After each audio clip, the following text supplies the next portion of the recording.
This is how I start my mornings. It's not a coffee from the Starbucks in my dorm building, but since I had to move back home due to COVID-19 concerns, at least my old coffee habits have remained the same. A big difference about being home is that I had grown used to having a desk in my dorm room, but I'm not that lucky here. There's also a 2-hour time difference between my home in Illinois and my school in Arizona. My early 9 a.m. classes now take place during lunch, meaning my makeshift classroom at the kitchen table sees a few hungry visitors. My mom is also working from home, which isn't too far off from her usual routine.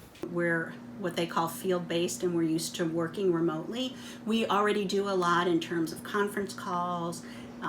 We do Zoom calls all the time and whatnot. So we're fairly used to the technology.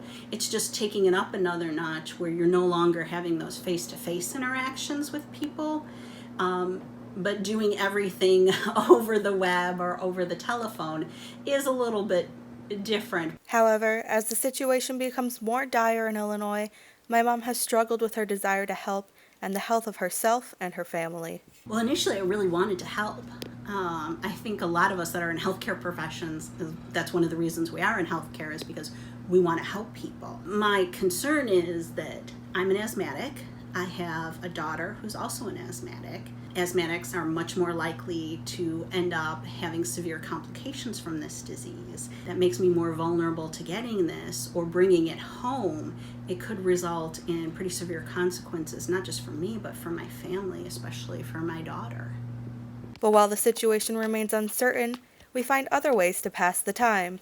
My sister and my dad continue to train, waiting for when the soccer games and marathons can be rescheduled. And I find ways to connect with my friends online through games we can play together. It's not an ideal situation, but knowing that I'm not the only one trying to make the best of it makes it a little easier to handle. Stay home, everyone, and stay healthy.